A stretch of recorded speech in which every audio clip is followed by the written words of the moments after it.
Agility is the ability to change directions quickly. That's pretty much what this show is going to be. Me showing my ability to change directions. My name is Phil, and you're listening to The Lip. Well, I pretty much said that I was going to change directions for this episode, and it's for good reason. I would normally have done this episode maybe, probably would have come out a week later than what it's about to as you're listening to this, because I kind of want to kick myself just a little bit.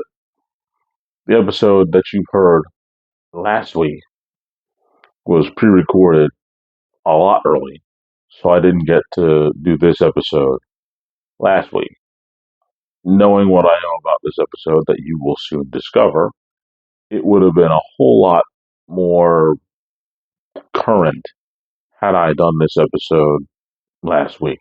But since I can't really take it back, which I wouldn't want to because I thought last week's episode was good, but I think that the ability to move this episode, which you're about to hear, up a week is definitely what needed to be done.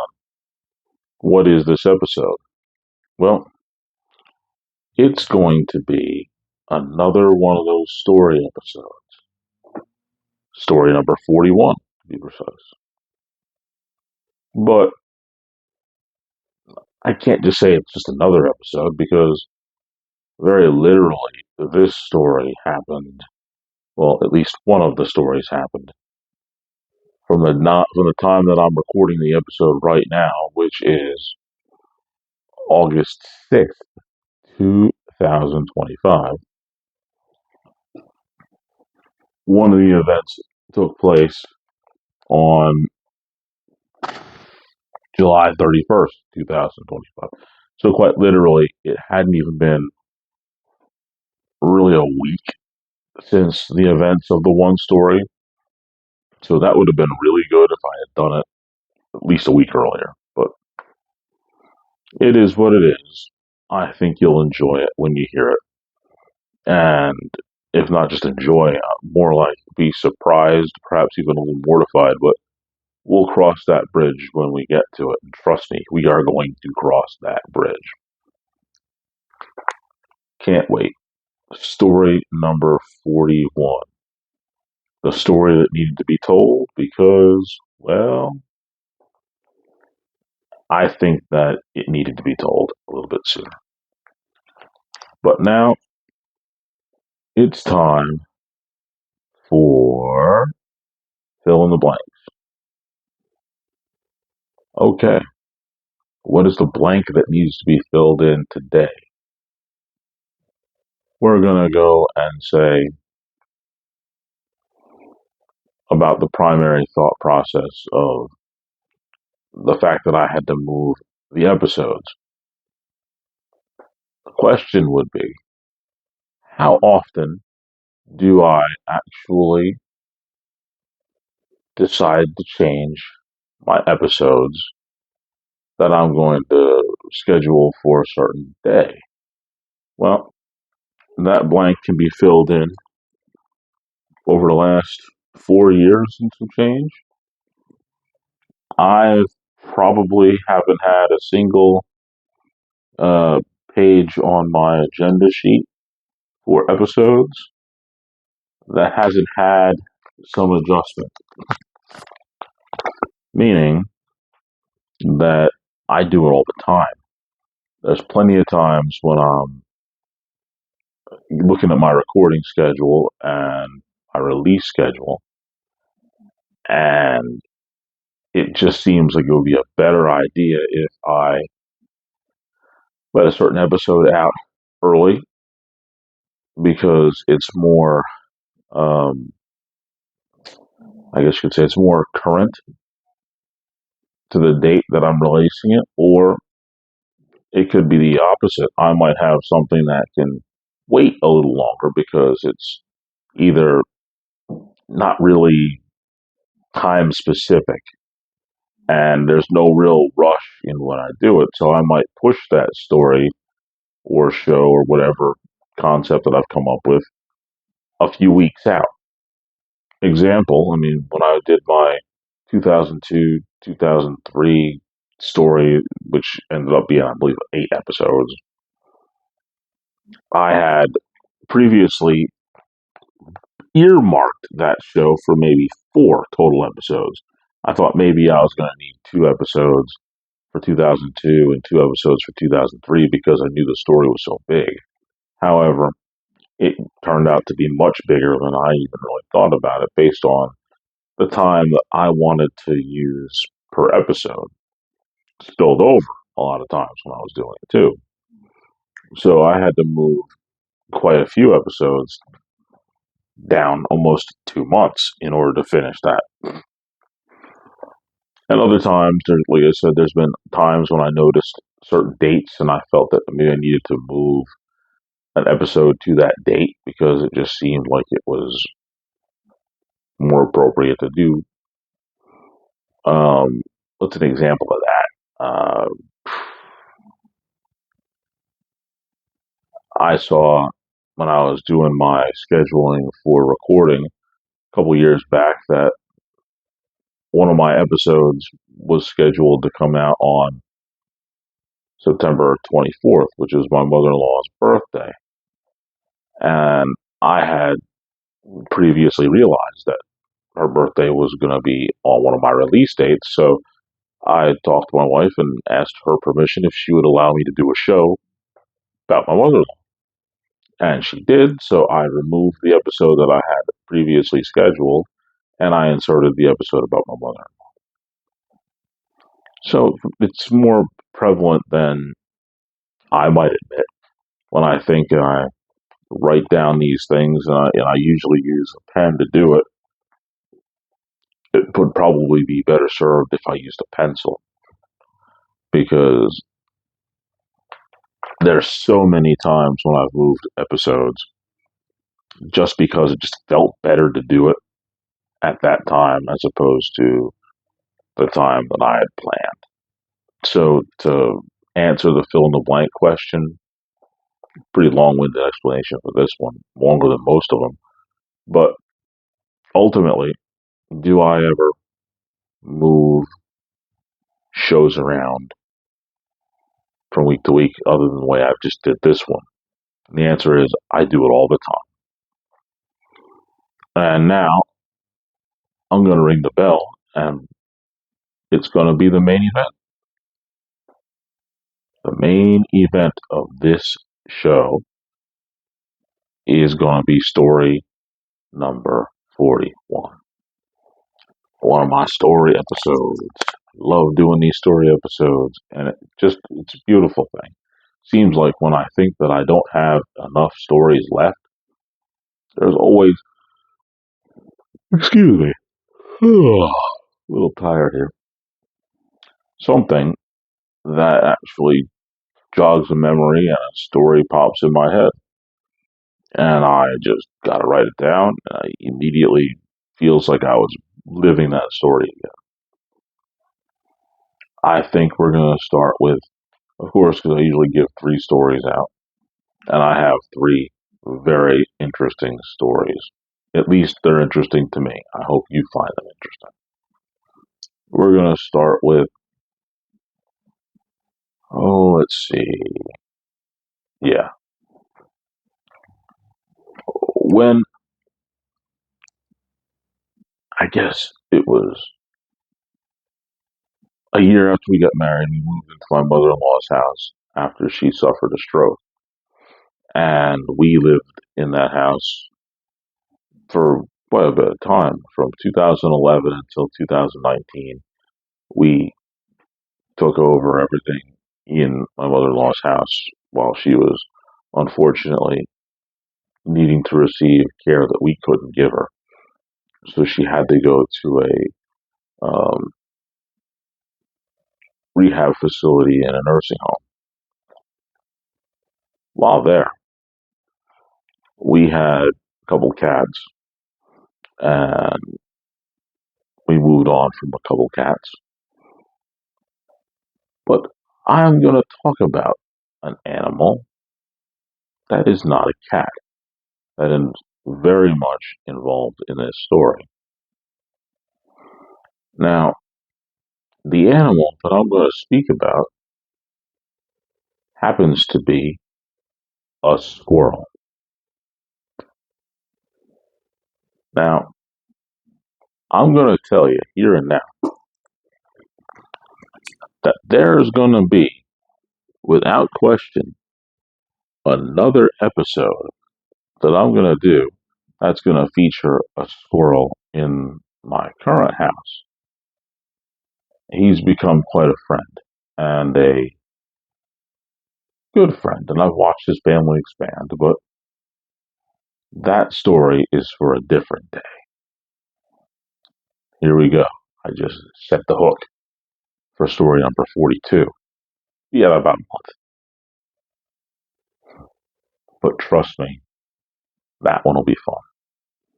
This one is a little chaotic, but still probably going to be fun too.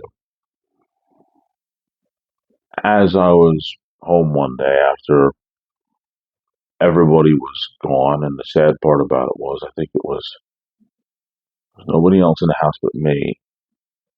The kids were small at the time, so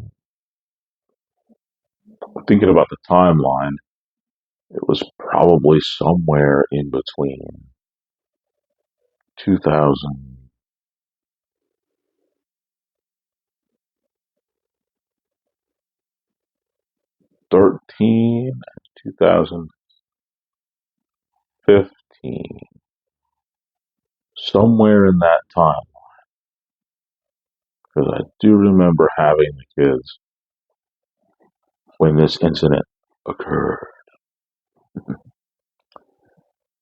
I got done dropping the kids off, and I dropped my wife up at work that day. I don't remember, but I know that it was just me going home. That's absolute certainty. It was just me going home. When I get there, pull up on the sidewalk, climb the steps to get to the front door, open up the front door, walk through, sitting on the porch for a minute, and I hear something. It's like a scratching. Now, mind you, I told you we had moved on from a cat that we had had. So there wasn't an animal in the house, or so I thought. I walked through the second door to get into the living room, and what do I hear? More scratching, but much more frantic because now I'm closer to whatever it is. Some part of me thinks, oh boy, no cats, here comes the mice. Crazy. I'm looking around, I hear it moving around, so I'm like, oh boy, they just don't care. As I get closer to the dining room, I then see something furry, bigger than a mouse. I'm like, oh no, there's a whole rat. And I look at it as it's running around between the kitchen and the dining room, just frantically looking for a way out. It's a squirrel. And I'm like, what in the world is going on here? How did you get in here? And I literally said that to it. It looked at me, and you could almost tell that the squirrel, if it actually could speak, would have said, I don't know, but I know I want to get out. So now, as I'm in that moment, the squirrel then realizes, uh-oh, here comes a human. I need to run. And it starts running around. Now, mind you, it's summertime, and during the day, the curtains were open, so light was flowing in through the house, but the walls were brown, kind of looked similar to maybe it was that wood panel walls. And I guess maybe the squirrel thought he was in some sort of tree, but the biggest tree he had ever seen. And he kept trying to climb on the walls to maybe figure, okay, if I climb on the wall, I can find a hole that I can get out of. And when it found the hole, it was the window by the in the dining room, and it kept trying to headbutt the window to get out because it's clear, so it just assumed it's just a big hole out of the tree. And I'm looking at this and I'm laughing just a little bit, thinking to myself, okay, I kind of want you to leave and you want to leave. So let's work together and we can get you out of here. As I started trying to get over to the window to open it, the squirrel then had run away from the window because it had seen me and it ran into the living room. When it ran into the living room, it felt like it didn't know what it was going to do. I was just crossing my fingers as I'm thinking, don't go upstairs. Because if you go upstairs, now I'm going to have to chase you up in the bedrooms because I know the kids' rooms were open and my bedroom was open. So it was just a matter of having to chase you out of all of those bedrooms. Maybe I can get another window open and maybe you'll jump out there. As I go to the staircase, it then runs out into the porch area through the first door out of the living room, and it bangs itself into the front door. And it's like, oh no, can't get out there. Looks at the window on the porch and it tries to jump to that and it bangs into that window, feeling that maybe if there's some sort of force field, I don't understand it. I should be able to get out of this. It's clear I can see outside, but I can't escape. Meanwhile, the window is opened inside the dining room, and I'm trying to now chase this squirrel to the point where it's going to recognize that exit that it tried to get to before it works. It just has to get to it. So now I'm moving around, making sure that it doesn't go upstairs still. I just stand by the staircase, stomp my foot a couple times, and then it ran back into the dining room. Now that it's in the dining room, it's still looking around. It sees all the brown walls, and it's still a little lost, dazed. Then it stops for a second, and it cranes its neck up, and it sees that window again. This time, he runs as fast as he can, jumps out the window, and he lands on the neighbor's fence. One of the most athletic things I've ever seen an animal do. It was really amazing. And then he jumped off the fence and scurried out to the back alley. I immediately shut the window, locked the window, sat down on the couch, took several deep breaths, and said, well, I win. Squirrel has exited the building. That was pretty intense. And the really intense part about it was the amount of time that the whole ordeal took. Let me tell you, it felt like I was in some sort of dream state and I was battling this squirrel for like 4 hours. But in reality, that whole incident, from the time I walked through the front door until the time the squirrel jumped out of the window was probably a grand total of less than 10 minutes. But it just seemed like forever. I just knew that I was going to have to call some sort of pest control to get rid of this squirrel because it just seemed like it was a lifetime in the process of me trying to get rid of this. But again, like I said, it was only about 10 minutes. And that's high end 10 minutes. It probably wasn't even that long. It's amazing the ordeals you are in and how time seems to completely stop. It's literally like I had the time stone and I just created a super slow motion battle. And me and that squirrel were stuck in it until finally he jumped out the window. Hmm. Now I'm going to go into a very much fun story. Even more fun than some of the ones I say before. Now, by now, anybody who's listened to this show knows that I am a die-hard Dr. Pepper fan. Don't get me wrong, I do love my Mountain Dew, but there's something about Dr. Pepper's variants that are above and beyond anything else.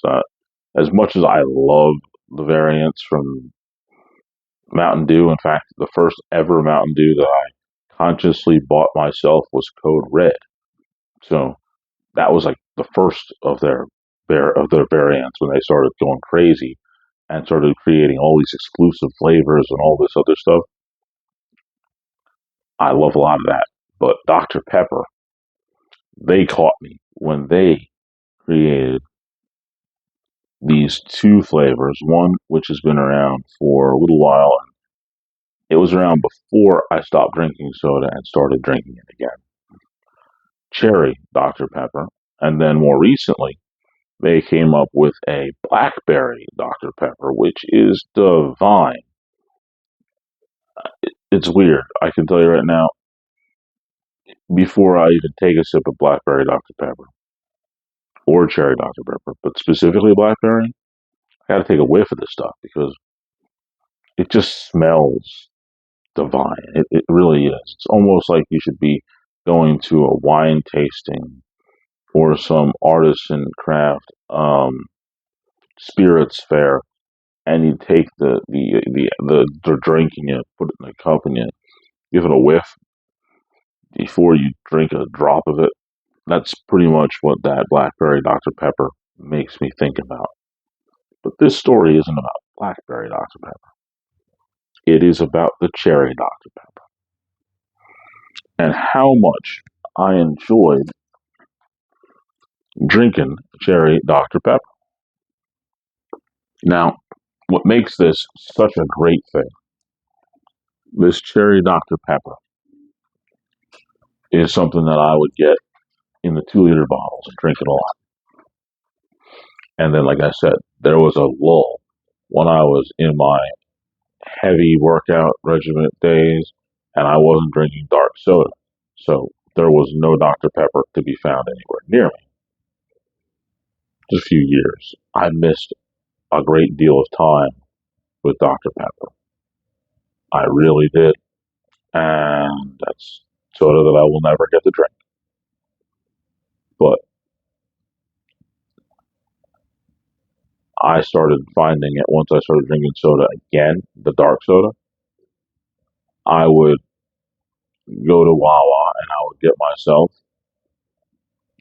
a 20-ounce bottle because the 2 liter bottles, of all things, which is something that I have really stopped buying, 2 liter bottles. I don't know when the last time I really bought a 2 liter bottle outside of when ordering pizza for the family. But I'll get a 20-ounce bottle or I'll get one of those 1.25 liters. And with the cherry Dr. Pepper, there was only three ways that I ever saw it, and that was in the 2 liter bottle, the 20-ounce bottle, or the 12 pack of cans. Got to a point where I couldn't find the 2 liter bottles of cherry Dr. Pepper anywhere. And in that, I was a little nervous because I was like, all right, now I'm restricted. Now there's only two ways to get this stuff. I can't just buy a $4, which is still insane to me, or $5 2 liter bottle of Dr. Pepper in Philadelphia anyway, and enjoy that cherry Dr. Pepper that way. I then have to go to Wawa and pay $3 for a 20-ounce bottle. That just hurts the soul. I hate the soda tax with a passion, but that is another topic for another day, as they say. And I would go in and I would wait until Wawa sometimes would have their deals, and it would be Dr. Pepper products, Coke products, Pepsi products, whoever, different places usually, and they would say buy two for $4.50, and I'd buy two. Then I also like like I said, the 12 pack of cans. Unfortunately, they cost like $12 because of that stupid soda tax. And I tried not to do that because I thought that was insane. Turns out I was going to Wawa and I was buying one or two of those delicious cherry Dr. Peppers. And then it happened one day. I didn't see it in there anymore. No more cherry Dr. Peppers in the 20-ounce variety. And now I was like, oh, it's time. It looks like another one of my favorite sodas is on its way. I remember it happening with Surge. I remember it happening with Clear Pepsi. I remember it happening with Blue Pepsi. It just was Storm, one of my favorite sodas. It's like the time is ticking away and it's just about gone. Of course, the friendly neighborhood Acme near me still had a relatively good stock of the 12 ounce, not 12 ounce, yeah, the 12 ounce cans and 12 pack. And they had about 10 of them in a case you could go get with all the other soda. And I put it off and I said, well, it's a lot. I'll wait. I'll wait. I'll wait. Then one day this year, early this year, we're talking February, March, that neighborhood, I started looking for the cherry Dr. Pepper, and there would only be two cases. And at that point, with a desperate want to get this stuff, I bought both cases. Then I came back and I noticed that there wasn't any more cherry Dr. Pepper. This started making me a little nervous because not only could I not find the 2 liter bottles, but now it seems as if the 12 packs were beginning to disappear. And this is the only store. This one Acme was the only place I could find it. And so when I took those 12 packs, I said, okay, I gotta sparingly drink it, and I just barely did. I drank one of them, and I had two. I had one more. Then, maybe a few weeks after that, I saw that they had three more. I went in and I grabbed two of those three. When I did that, now I had 3 packs, and I drank one more. So now I'm down to two. Two Cherry Dr. Peppers. That's it. Two 12 packs Cherry Dr. Pepper. 24 cans of Cherry Dr. Pepper. That's all I have. That's all I can find. And that's all I've seen in the entire area in which I live. So now I'm thinking, oof, this stuff is definitely going out.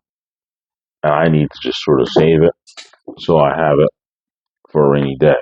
I know this stuff only lasts 6 to 8 months to a year, somewhere in the neighborhood, so I'm going to hold on to some for a while. Then, one of my favorite things happened, and I feel good bad about it, because I went to that Acme and I looked around to see if they had any more Cherry Dr. Pepper, and there was none. All of it on the shelf was gone.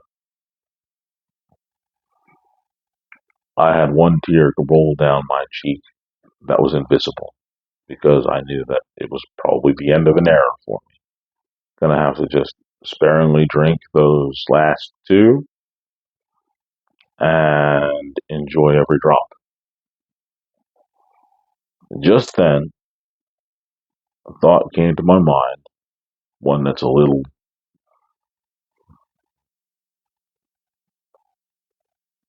detective like, because there have been more than one occasion that I think like this, and some part of me wants to tell you this, but another part of me doesn't want to tell you this, because I like to think of it as my little secret and my own personal little thing that I do. But if you people are listening to this show, I then have an, a high level of respect for you, and I'm going to let you in on my little secret or trick.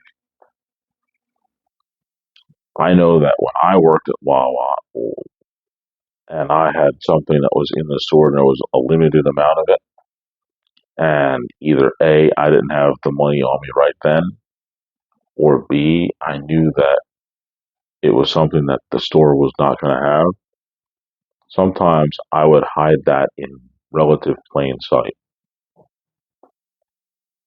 and come back and get it later. Sometimes I would actually, in fact, one time I actually put a blue Pepsi in where did I put it? It was in a spot that I knew nobody was going to get. But I knew that if I put it there, nobody was going to mess with it either.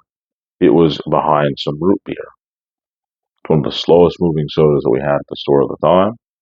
And I put the last bottle of blue Pepsi that I could find within, I think it was, I can't remember how many it held, but there was 8 root beer in front of it, and there were 3 behind it. And I stuck my blue Pepsi in there, and it just sort of hid. And I came back the next day when it was payday, pulled out all of the stuff, got my blue Pepsi. So I thought to myself on this day when I didn't see any, it was just the week before that I got those 2, and maybe, just maybe, one of the employees was going to hide a cherry Dr. Pepper in plain sight. And so I looked, and I looked real carefully behind the Dr. Pepper. And I said, if I was going to hide a cherry Dr. Pepper for myself, where would I put it? I put the blue Pepsi behind the really slow moving root beer.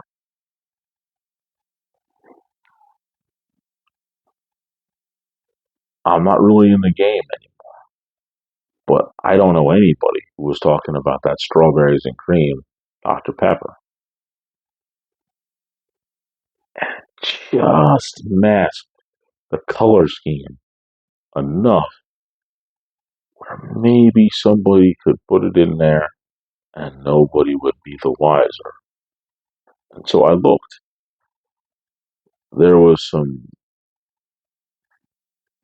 zero sugar blackberry Dr. Pepper, and behind that there was the strawberries and cream Dr. Pepper.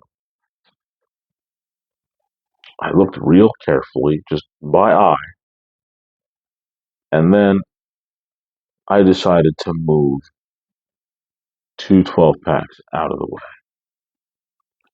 The second I did that, hiding in plain sight, but in a spot that somebody deliberately put it there so that they could go back and get it, was the last 12 pack of cherry Dr. Pepper.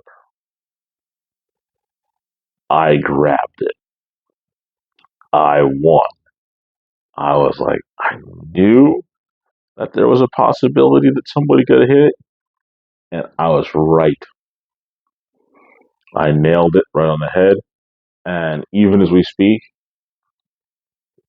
today, as I'm recording this, August 6th, 2025, I have 6 cans of cherry Dr. Pepper in my office outside the house that are dated until December 22nd, 2025, meaning I've got about 4 months to really want to go get one of those before they expire. And then I think that'll be it. But until that time, I will enjoy it. And I just gave you one of my secrets. So if there's ever something that you're kind of looking for in a store, and it doesn't matter what it is, from video games, DVDs, soda, clothing, if you are in the area and it looks like there's a possibility of having that thing right there, there's a realistic chance that somebody may have hidden it and they're looking to get it later. So you need to really dig in. And when you do that, there's a real good chance that you're about to find exactly what you were looking for. And trust me, I know that it was probably hard for that person to hide that soda because they knew they wanted it just as badly as I did. But what they didn't count on was that I actually knew the trick. But now you all know it too. So I got to be careful if there's something I want because now I just told everybody in my audience how to find the hidden stuff. But to that, I say good hunting. Maybe you'll come up with some item that you really want that you didn't think was there. And in that case, enjoy it.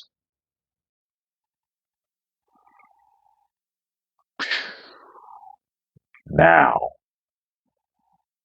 this is the main event of the main event. This is the story that I wanted to tell a great deal. Like I've said a couple times, and I want to make sure it's documented forever and for always. I'm recording this August 6th, 2025. The incident that I'm speaking about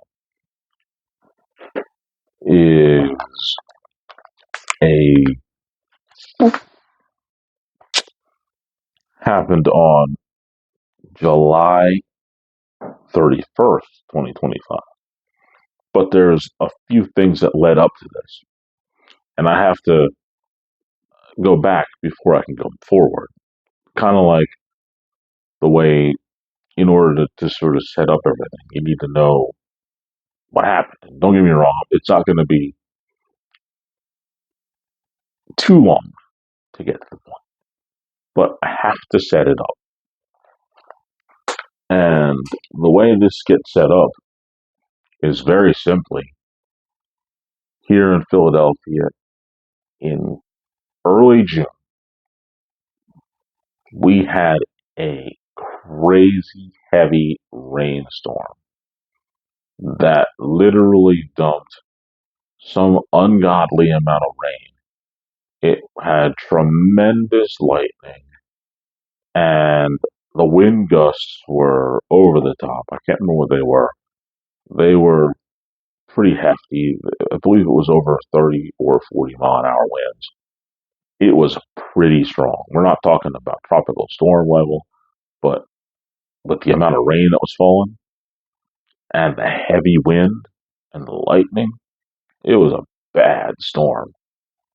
Real bad storm. Like, you could look out the window when it was raining, and all you could see was just a sheet of water. There was no visibility, pretty much. It was just water coming down. It was crazy. That night, there was storm debris all over my neighborhood. Trees were just victimized, and my house was no exception. I got these one, two, three, four pretty good sized trees, and one of them lost a couple of limbs. That wind just speared them right off, dropped them right in my driveway. Fortunately, the car is up farther, and the driveway is on a hill. So when all that rain came down, it just literally just went right off my driveway, right into the street. But it took down a couple of pretty massive tree branches. Now, a few days after it rained, I drug the tree branches off to the side, and I looked at them for a little bit, and I just was like, I don't know what I'm going to do with these things, but I know I want to do something with them. I don't know what. And I let it wait in my mind probably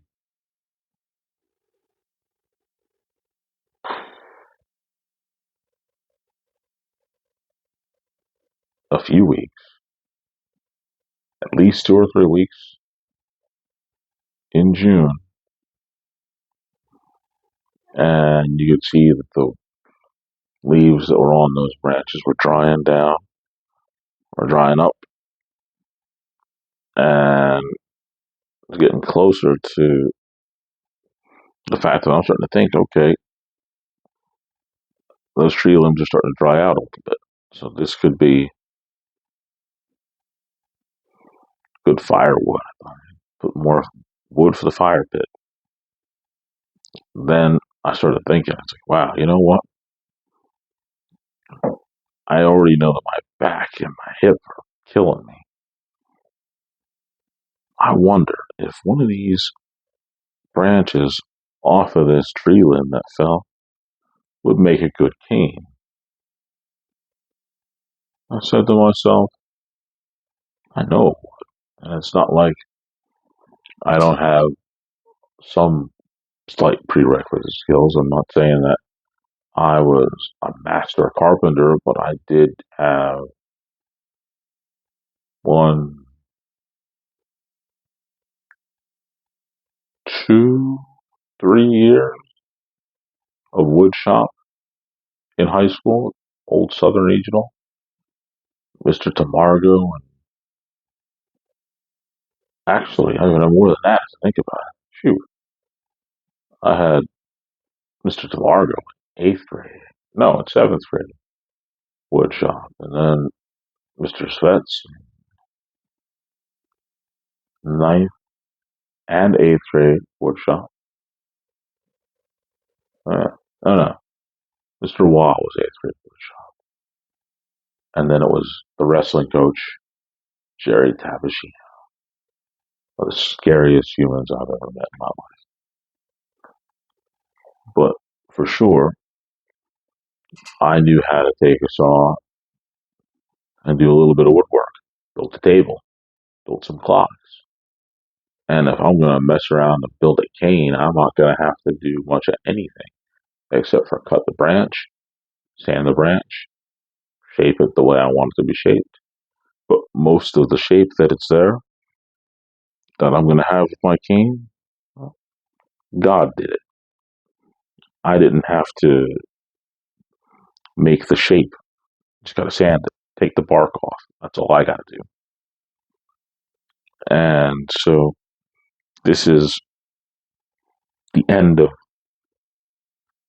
June that I decided this, and I let the tree limb sit out there a little longer, and I let the sun beat down on it. We had another couple of heat waves, and the wood was drying out, a little more dry. And now I'm certain that's what I want to do. I want to make this cane.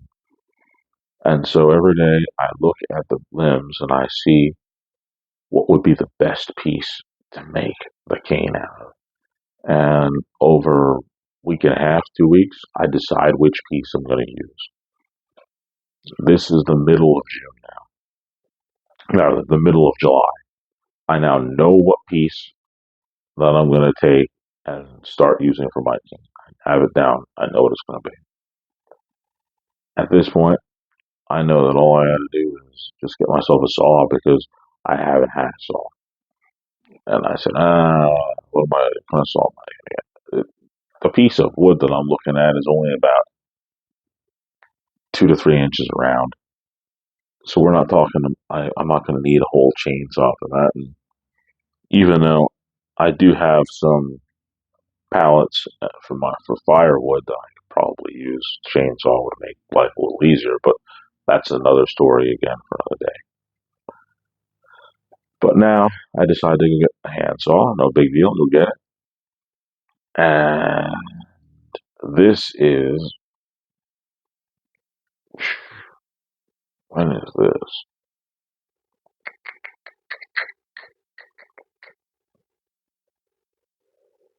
I think now we're all the way down to the end of July at this point. Yeah, we're at the end. It's the 30th. No. Not the 30th. Yeah. Oh, it was, in fact, the 30th. I don't know how I can forget that because it was, like I said, it was just like a week ago. It was the 30th. There's no doubt about it. It was absolutely the 30th. And in my travels, I go and I get the handsaw because my youngest daughter was with me. And I go out and it's probably 4 or 5 at night. Yeah, about that. And I go and I cut the limb that I want to use for my cane. I went and got sandpaper out of my toolbox and a razor blade. Started picking off the bark and exposing the really nice piece of wood underneath. Got sandpaper, started sanding it, sanding it, sanding it, sanding it. And I put in maybe a couple hours worth of work that night. And this is July 30th, 2025. I the piece that I needed, and I'm starting to tear off the bark and sand it. I'm feeling pretty good about myself. Then July 30th, 31st comes, and I'm outside again and right to work, sanding it for a couple of hours in the morning and a few in mid afternoon. I'm feeling this is coming along pretty well. Pretty happy about my work here. And then I'm all covered in dust, and I go in the house and change the clothes, get all that sawdust off me from the sanding of this, what's really shaping out to be a really nice looking cane. Had a couple cracks in it, but I knew that at that point, and I was going to get some wood putty and fill it in, which I did a couple days ago in July, not July, in August. Filled it in with some wood putty and sanded it down some more. It's real nice and smooth. Still got to do a little bit more sanding, and then I have to decide where I'm going to go from there. But we're still talking about July 31st. I take that nice cane of mine, I put it in the house. I'm admiring my work a little bit because I know with my bad back the way it is and my hip, even at 47, I'm thinking this thing is going to be something I'm going to need in the foreseeable future. I just feel like it's probably going to be the way it might go. That is just the way of things. And so I thought that if I could make this thing, it'd be really cool. Now, I put it in the house. I got my sandpaper, waiting for me to reuse it the next day. And I'm settling in for the night. It's about 7:30. 7 o'clock, I sat down, took some medicine 'cause my back was hurting, and I'm playing my game. Believe I was playing NBA Live. No, that's old school. NBA 2K25. On my way to the playoffs, finishing up a season, and I hear something outside. I don't know what it is. As you know, me hearing things doesn't happen very often in general, but the story before, I guess that was maybe 10 years ago, 15 years ago, probably 10 years ago. I heard the squirrel in my house, so I'm like, what is this? And again, I know that I have the squirrels out in the trees, but they're friends of mine. I'll tell you about them.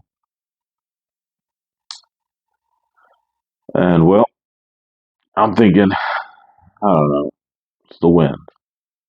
And I just go back to playing.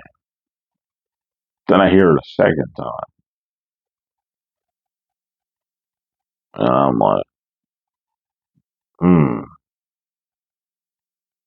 I don't know. Something going a little crazy. Doesn't feel right. So I get up just instinctively all the time. I put my shoes on, not just any shoes. The shoes that I typically wear on a day to day basis are the boots that I wore when I was a corrections officer. I have the best support. They feel great. The gel insoles, even 3 years later, they're impeccable. And the shoes themselves, they're waterproof, man. They're great. They're great. Under Armour makes some good stuff. Just gonna say. I open the door, then I look out the screen door, and I see the most bizarre thing that just made me lose my mind.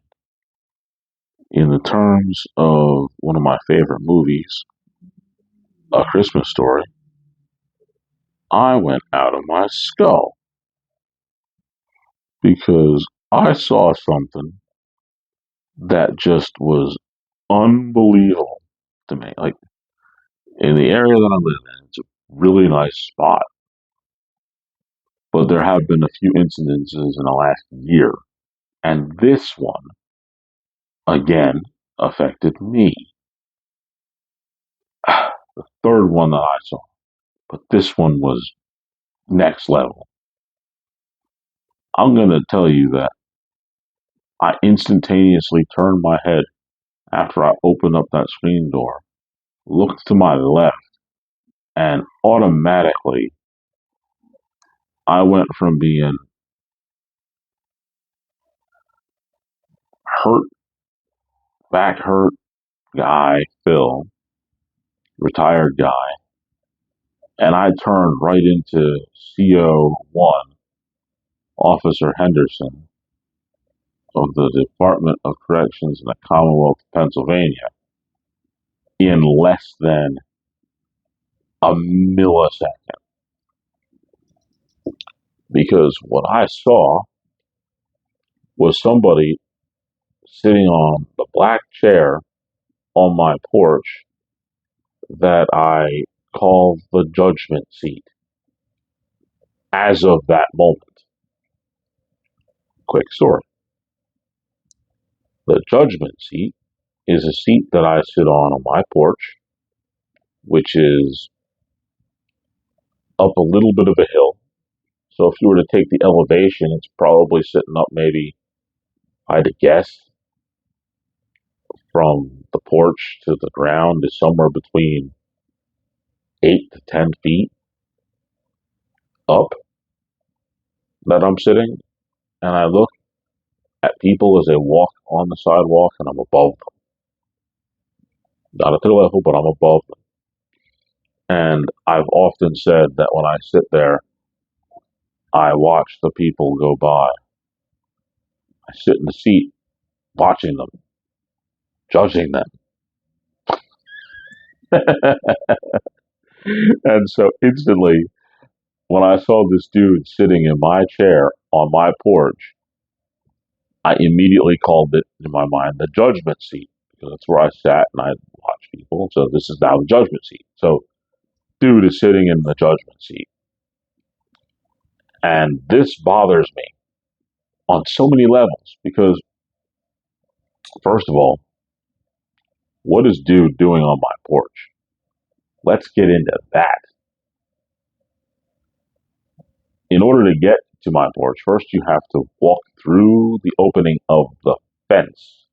Then you have to walk up the hill, like I said, in order to get to the porch. And the elevation is about 10 feet, but the steps, it's probably from the porch to the sidewalk is probably a good anywhere between, using my shot put measurements, 40 to 50 feet from the porch to the sidewalk. And this dude has walked into my fence, sat in my chair at 7:30 at night, uninvited. That alone is enough for me to have turned into C.O. Henderson. But when I observed what this individual was doing, it then upped the ante tenfold. When I saw this small Asian dude, well, not too small, but small enough,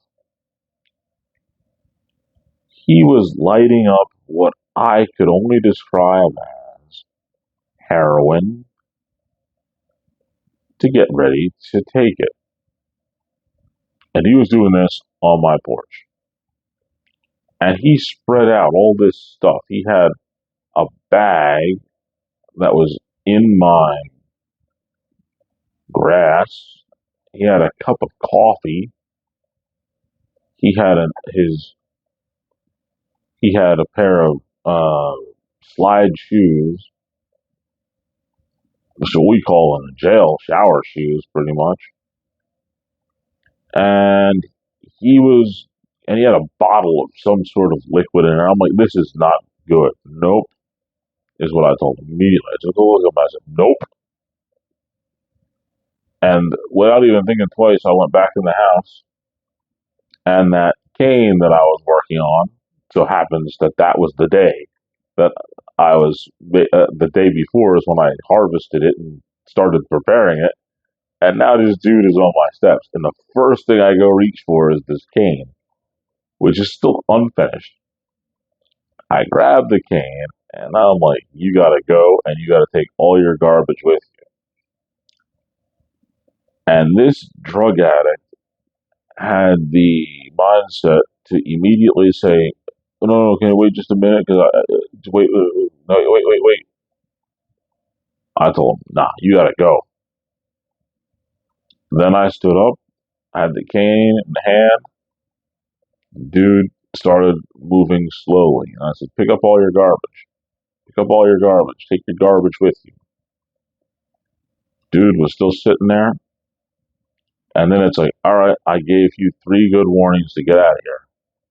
Took the cane at the end, popped him with it right behind the ear. Right behind his right ear. Just gave him a good shot with it. Did I hit him as hard as I could? No. Did I hit him as hard as I wanted to? No. Did I hit him hard enough to make him know that I was serious? Yeah. Dude then grabs his drugs. God forbid he left them. He didn't take the umbrella that he had. He didn't take the cup of coffee because, well, I threw that at him as he was running away.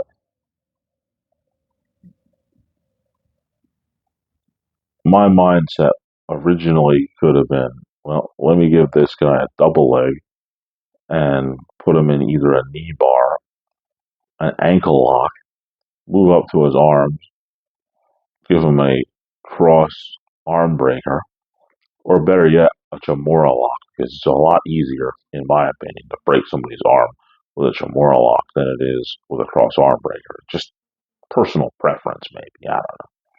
But the problem with all of that is, with my back and my hip, I got one in me. I got one fight in me. And I can't be wasting it. Because I know once that one fight is done, that is it. I ain't got any more left. So I gotta be very, very judicial with when I put it out there. And this guy was not the guy. And it turns out that, well, hey, like I said, I created that cane from that tree limb that fell almost 2 months ago at that point, or at this point. And it couldn't have happened at a better time. Because, dude, happened to be at the wrong place, the wrong time. Now, granted, I don't know my neighbors personally, per se, but because I live on the corner, it just seems like he felt that that was a better place to go. I don't know why. The house with the fence, I can't figure out what his idea was. Maybe he thought if he sat up on my fence, behind the fence, on my porch, he could sit in the chair and he could relax himself and take his drugs and die there. I don't know. But rest assured, I wasn't having any of that. It's like, there's just no way. There's like no way. People in my house, my property is not going to have some dude do drugs on it when I have my people in the house. If they weren't there, I wouldn't allow that to happen. Just, and I think to myself, like I said, when I popped him with that cane behind his right ear, I only hit him with just enough force to get him away. And Trust me, I wanted to hit him harder, but I only hit him hard enough to get his attention, to get the point across, and he was gone.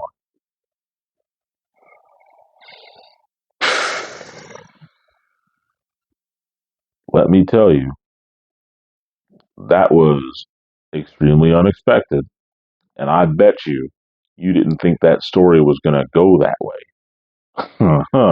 Here I am talking about finding a tree limb that broke in a really bad weather situation, and I took it with my bad back and bad hip and decided to make a cane out of it. And then when I had the cane, I was doing all the good work on it, and I was going to use it when I needed it. And trust me, that is exactly when I needed it, right then. Man, but I can tell you now, I bet you're all asking yourself, I thought you were going to talk about how cool that cane was and all that stuff. Didn't have any idea you were going to say you needed to use it as a beating stick to knock a drug addict off your front porch. Rest assured, I didn't want that to be the story, but here we are. Yeah, but I can tell you right now, I have a much greater appreciation for that new cane that I've created now, and I have even more reverence for what I call the judgment seat. And on that note, I think it's time to ring the bell, and that's the end of the main event. Of course, I'm not going to go into the the question for the book yet. I'm going to go straight into the spear of the week. Now, let me tell you, the spear of the week this week is pretty obviously not just a spear, but it's more like a cane shot to the side of the head. And that was delivered to that drug addict who was on my porch. I tell you right now, that was a much deserved cane shot that he took. And granted, I would have loved to have speared him. But like I said, the bad hip, the bad back, it would have taken more out of me than it would out of him. And like I said, I probably only got one in me. And I don't think I want to waste it on that particular guy. And I'm pretty glad that I didn't waste it on that particular guy. Truth be known, I don't know if I wanted to put hands on that guy because he was a drug addict getting ready to fire up his heroin, and he definitely had a needle somewhere on. That's a fact. He did. And I don't want to get stuck with this guy's needle. I don't want to touch him. And I think that the idea that my cane is about 3.5 feet long or so gave me more than enough distance to pop him and get him away. So, in that note, the spear of the week, no, because I don't want to get stuck with any needles. Definitely the cane shot to the side of the head. Definitely that drug addict who was on my porch. He deserved it. Jeez, I can't imagine a scenario where any of that is okay. Ever. Ever. Mm-mm-mm.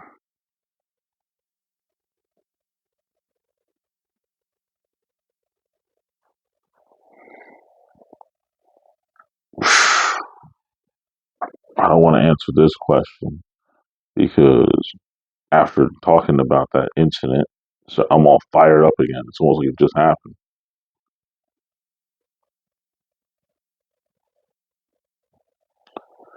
Hmm. Let me see.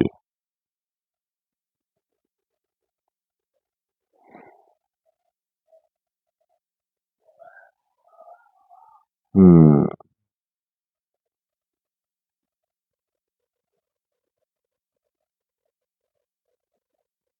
Hmm.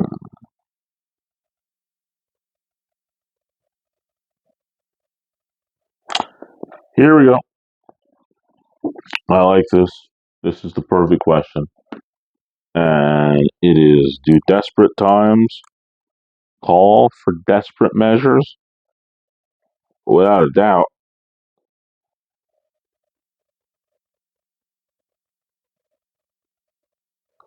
yes.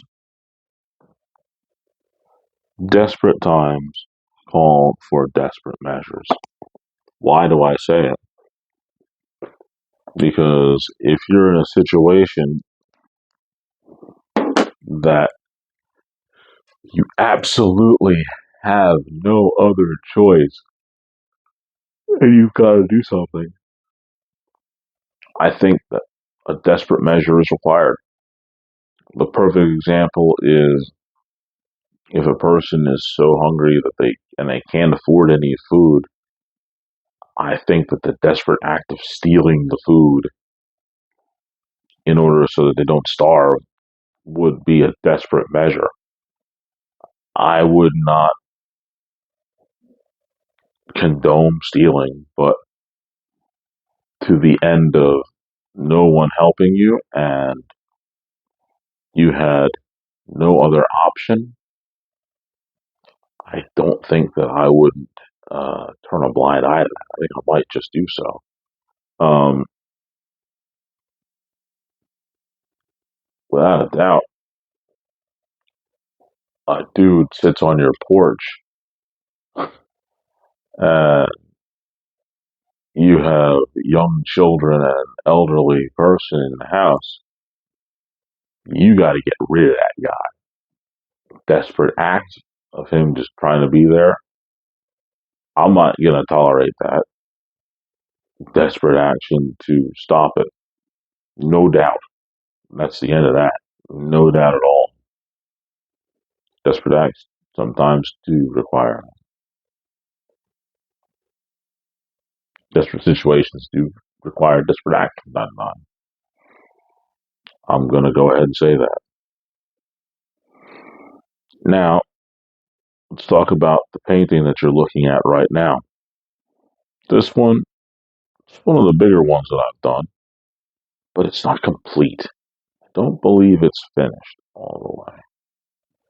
I'm still trying to make up my mind on whether or not to put the moon on the painting or to take the moon away.